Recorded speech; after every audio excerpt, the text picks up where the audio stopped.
ప్రస్తుతం లోక్సభ స్థానాలు పూర్తి స్థాయిలో పునర్వ్యవస్థీకరణ జరుగుతుంది అనేటువంటి వార్తలు వస్తున్నాయి. అయితే దీనికి సంబంధించి అన్ని పార్టీలతోటి చర్చిస్తున్నారు, ఏకాభిప్రాయానికి తీసుకొచ్చేటువంటి ప్రయత్నం జరుగుతుంది అనేటువంటి వాదనలు వినిపిస్తుంది. మరి ఈ అంశాల మీదే మనతో విశ్లేషించడానికి ప్రముఖ రాజకీయ విశ్లేషకులు పురుషోత్తం రెడ్డి గారు మనతో ఉన్నారు. ఆయనతో మాట్లాడదాం. నమస్తే పురుషోత్తం రెడ్డి గారు. సార్, ఈరోజు మనకున్నటువంటి న్యూస్, మనకి లోక్సభ స్థానాలను పునర్వ్యవస్థీకరిస్తున్నారు. మొత్తం 816 స్థానాలకు పెంచబోతున్నారు. అందులో మహిళలకు 273 సీట్ల వరకు రిజర్వేషన్ రాబోతుంది అని, దీని గురించి ఆల్రెడీ ప్రతిపక్షాలతోటి అన్ని రాజకీయ పక్షాలతోటి అమిత్ షా గారు చర్చిస్తున్నారు. ఇటువంటి వార్తలు అయితే మనం వింటున్నాం. వీటిని ప్రస్తుతం రాబోయేటువంటి జనాభా లెక్కల్లో కాకుండా 2011లో తీసుకున్నటువంటి జనాభా లెక్కల్ని బేస్ చేసుకుని చేయబోతున్నారనేది ఒక వార్త. మరి ఇది ఎంతవరకు ఉపయోగకరం? మన ఏపీలో కూడా శాసనసభ స్థానాలు పెరిగే అవకాశం ఉందా? లోక్సభ స్థానాలను బేస్ చేసుకుని ఎన్ని స్థానాలు పెరగవచ్చు? ఏం జరగబోతుంది? అంటే దేశవ్యాప్తంగా శాసనసభ, లోక్సభ నియోజకవర్గాల పునర్వ్యవస్థీకరణ రాజశేఖర రెడ్డి గారు ముఖ్యమంత్రి ఉన్నప్పుడు జరిగింది. మళ్ళీ ఇప్పుడు జరుగుతుంది. నిర్దిష్ట కాలంలో జరగాలి. జరిగినప్పుడే, ఎందుకంటే జనాభా పెరిగింది, వాటికి అనుగుణంగా నియోజకవర్గాల సంఖ్య పెంచడం, లేదా పునర్వ్యవస్థీకరణ చేయడం, రిజర్వేషన్ లేదా మార్పులు చేర్పులు, ఇవన్నీ మస్ట్ అండ్ షుడ్ చేయాల్సిన అవసరం ఉంటుంది. ఇది కాన్స్టిట్యూషన్ ఆబ్లిగేషన్. అదే జనాభా 2011 మన దగ్గర ఉన్నాయి లెక్కలు, ఇంకా కొత్తగా చేయాలన్నా, పాతది చేస్తారనే దాని మీద తర్జనా భర్జన ఉంది. కొత్తది చేయాలంటే ఇంకా అయిపోయిన తర్వాత చేయాలి. ప్రాసెస్ స్టార్ట్ అయ్యేసరికి మళ్ళీ ఎలక్షన్స్ వస్తుందేమో. ఇక్కడ ఉన్నాయి.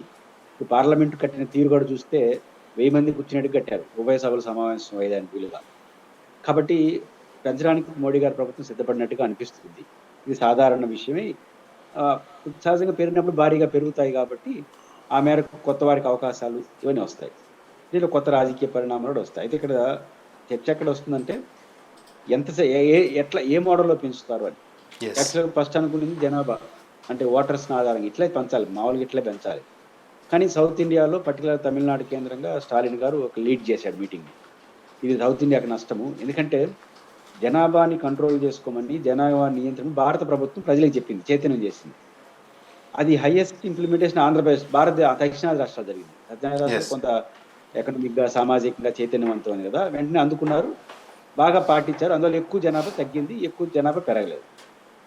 కానీ ఉత్తరాదిలో ఆ స్థాయిలో జరగలేదు. ఆంధ్రప్రదేశ్లో ఒకరు పుడితే ఆడ 1.5 పుడుతున్నారు, అంటే సంఖ్య పెరుగుతుంది. ఆడ జనాభా నియంత్రణ సరిగ్గా చేయలేదు సౌత్ ఇండియాతో పోల్చుకుంటే. ఇప్పుడు జనాభా నియంత్రణ మీరు చెప్పారని మేము చేసి, ఇప్పుడు జనాభా లెక్కలు పెట్టేస్తే పోల్చుకోలేనంత హైయెస్ట్ తేడా వచ్చేస్తుంది ఉత్తరాదికి, దక్షిణానికి. ఇప్పటికే ఉత్తరాదిలో ఆధిపత్యం ఉంది భారత పార్లమెంట్ ఉంది, భారత రాజకీయాలపైన. కానీ జనాభా ప్రతిపాదిస్తే ఇంకా ఉత్తరప్రదేశ్లో ఒక చోట కేంద్రీకరించి గెలిచిపోతే ఇంకా దేశానికి ప్రధానమంత్రి అయిపోవచ్చు. ఇంక ఈ దేశాన్ని పాలిస్తారా ప్రధానమంత్రి? అంత సంకుచితంగా ఉంటారు కదా. లేదా 2 రాష్ట్రాలు, ఉత్తరప్రదేశ్, మహారాష్ట్ర అనుకునేసి అడిగి గెలిపోతే చాలనుకునే టైప్ వస్తుంది.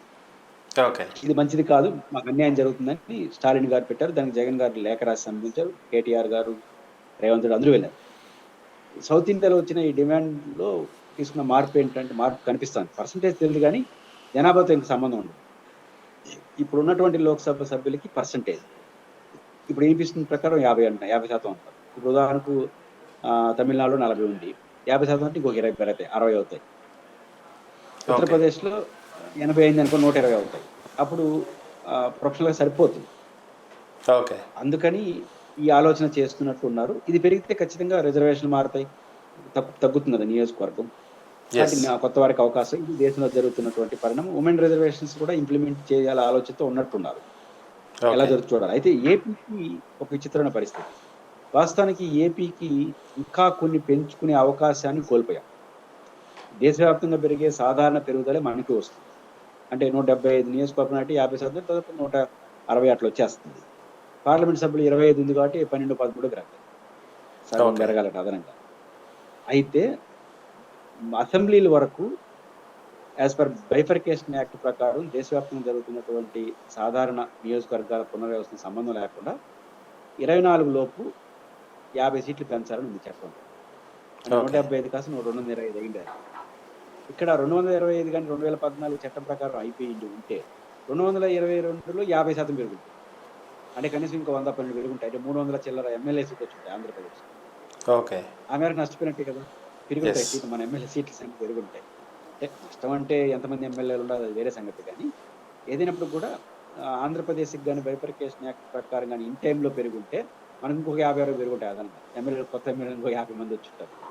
ఏదైనప్పటికీ కూడా కొంత ఈ వాతావరణం ఉంది, భవిష్యత్తులో పెరిగే అవకాశం. ఆంధ్రప్రదేశ్లో ఈ పరిణామం అంటే ఉమెన్ రిజర్వేషన్ ఇంప్లిమెంట్ అవ్వడం కొత్త పరిణామం.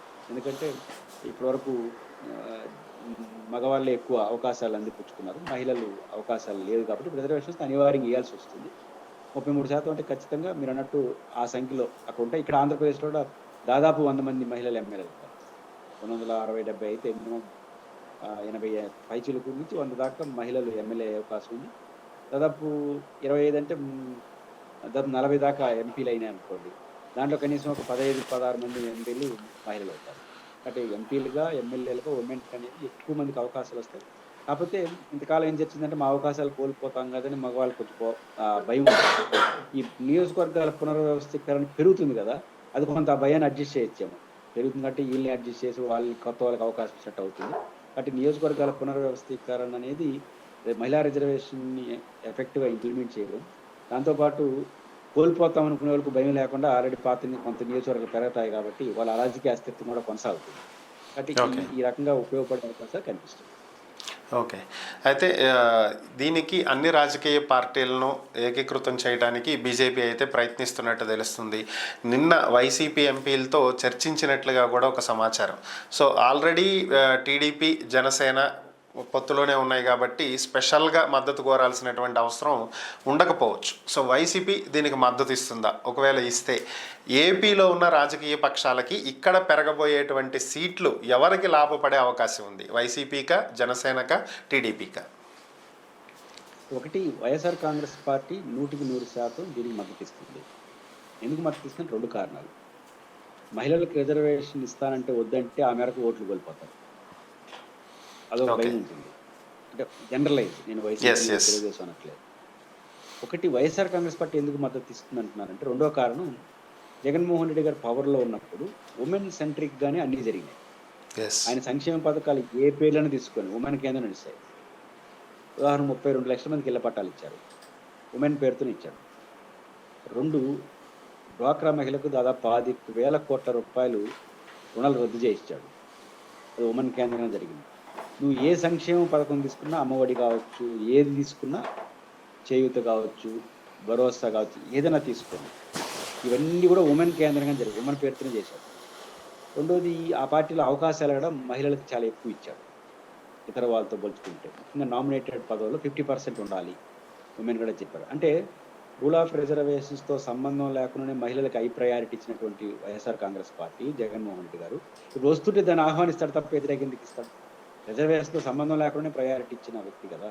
ఇప్పుడు రిజర్వేషన్ వచ్చినప్పుడు మోస్ట్ వెల్కమ్ చెప్తూ నేను అంతకుముందే చేసినాను, మా ఉద్దేశం ఇదని చెప్పుకోవడానికి కూడా వాళ్ళకి రైట్ వస్తుంది కదా. అంటే జగన్మోహన్ రెడ్డి గారు ఈ విషయంలో సంపూర్ణంగా మద్దతు ఇచ్చే అవకాశం ఉంది. దాని లబ్ధి కూడా ఆయన చూశాడు. అంటే అధికారం కోల్పోయిన తర్వాత ఈ పార్టీ ఫిరాయింపుల విషయంలో మగవాళ్ళు అయినట్టుగా ఆడవాళ్ళు కాల. వైఎస్ఆర్ కాంగ్రెస్ పార్టీలో దాదాపు మహిళలందరూ అట్లే ఉన్నారు. ఈ అవిశ్వాసాలు పెట్టినప్పుడు చాలా గట్టిగా నిలబడ్డారు. కాబట్టి మనకు అవకాశం చూడ మహిళలు గట్టిగా నిలబడుతున్నారు కదా. ఈ 2 కారణాలు ఇచ్చా ఖచ్చితంగా జగన్మోహన్ రెడ్డి గారు మద్దతిస్తారు. మీరు అన్నట్టు పెరిగితే ఎవరికి లాభం అనేదానికి పెరగడం ద్వారా రాజకీయాల్లో మార్పులు వస్తుందని నేను అనుకోను. ఆల్రెడీ తెలుగుదేశం ప్రభుత్వం మీద సానుకూల ప్రతికూలతను బట్టి రిజల్ట్స్ ఉంటాయి. అంటే నియోజకవర్గాలు పెరిగిపోతే ఎక్కువ అవకాశాలు, కాకపోతే కొన్ని అధికార పార్టీ కొంత ట్విస్ట్ చేసే అవకాశాలు ఉంటాయి. అదేం ట్విస్ట్ అంటే, ఉదాహరణకు ఒక నియోజకవర్గంలో 5 మండలాలు ఉంటాయి, ఇంకొక నియోజకవర్గంలో 4 మండలానికి అటు ఉంటాయి. దీంట్లో ఒక్కొక్క మండలం ఒక్కొక్క పార్టీకి అడ్వాంటేజ్, డిసడ్వాంటేజ్ ఉంటాయి. అప్పుడు నేరోతో ఒక నియోజకవర్గంలో వైసీపీకి అనుకూలంగా ఉండింది అనుకోండి, అప్పుడు తెలుగుదేశం పార్టీ ఏం చేస్తుందంటే వాళ్ళకి ఛాన్స్ వస్తే ఆ పక్క కొంత ఊపులో ఉన్నటువంటి మండలాన్ని తీసుకుని తీయగలిగారు. ఇట్లాంటి ట్విస్టులు చాలా జరుగుతాయి. దీని ఫలితంగా కేరళలో ప్రభుత్వమే పోయింది. అప్పుడు బైఫర్కేషన్ జరిగినప్పుడు కాంగ్రెస్ పార్టీ లెఫ్ట్ మధ్య ఈ గొడవ జరిగింది. ప్రభుత్వం ఓడిపోవడానికి అదొక కారణం. అంటే ఉదాహరణ తిరుపతి అసెంబ్లీ సెగ్మెంట్ ఉంది, ఇక్కడ ఒక 500 ఓట్ల మెజార్టీ వైసీపీకి ఉంటుంది. పక్కన చంద్రగిరి నియోజకవర్గంలో తెలుగుదేశం పార్టీకి 20-30 వేల మెజార్టీ ఉంటుంది. తెలుగుదేశం వాళ్ళకంటూ అవకాశం ఇస్తుంది, దాంట్లో ఒక మండలాన్ని తీసుకుని దీంట్లో వేస్తారు, దీంట్లో ఒక మండలాన్ని తీసుకుని దానికి వేస్తారు. అప్పుడు ఏమవుతుంది, ఆడ ఎక్కువ మెజారిటీ కాస్త తక్కువతో గెలుస్తారు, ఆ లీడింగ్ ఉన్న దీనికి కాబట్టి ఈడ గెలుస్తారు. ఇట్లాంటి ట్విస్టులు జరిగే అవకాశాలు ఎక్కువ ఉంటాయి. మా జిల్లాలో అయితే ఫుట్బాల్ ఆడుకున్నారు, గతంలో ఇట్లాంటి వచ్చినప్పుడు సంబంధం ఉండదు. ఒక నియోజకవర్గ తలరాతలే మార్చిపడాయి. కొంతమంది నాయకులు నియోజకవర్గాన్ని నుంచి వెళ్ళిపోవాల్సి వచ్చింది. ఉదాహరణకు పీలేరు, వాయిల్పాడు మీకు తెలుసు. ఎస్. వాయిల్పాడులో కిరణ్ కుమార్ రెడ్డి గారు ఉండేవారు. పీలేరులో పెద్దిరెడ్డి రామ్. వీళ్ళిద్దరూ ఒకే పార్టీ కానీ వాళ్ళ మధ్య రాజకీయ ఆధిపత్యం ఉంది. కిరణ్ కుమార్ రెడ్డి గారు అప్పుడు డీలిమిటేషన్ కమిటీలో ఉన్నాడు. అప్పుడు ఆయన ఆరోపణలు ఎదుర్కొనేది ఏంటంటే పీలేరు నియోజకవర్గంలో రామచంద్రారెడ్డి పట్టున ఒక మండలాన్ని తీసుకొచ్చి పుంగనూరు వేసేసినాడు. ఓకే. దానివల్ల ఏమైంది, ఆయన పుంగనూరు పోవాల్సి వచ్చింది. యాక్చువల్గా రామచంద్రారెడ్డి గారు ఆయన పేరే పీలేరు రామచంద్ర అంటారు. ఆయన అనివార్యంగా పుంగనూరు రామచంద్రారెడ్డి కావాల్సి వచ్చింది. అంటే ఇట్లాంటి ట్విస్టులు కొత్తగా ఉంటాయి. దీనివల్ల ప్రభుత్వాలు అంటే 10-20 పెరిగితే ఒక రకంగా ఉంటుంది, లేదా తగ్గితే ఒక రకంగా ఉంటుంది. ఎన్మాస్గా 60-70 పెరిగింది అనుకోండి, ఇవేం పనిచేయవు, మళ్ళీ అన్ని కలాగులం అయిపోతాయి. కాబట్టి ఓకే. నియోజకవర్గాల పునర్వ్యవస్థ ఈ ట్విస్టులు వస్తాయి. దీని ద్వారా రాజకీయ ఫలితం అయితే మారదు. ఓకే.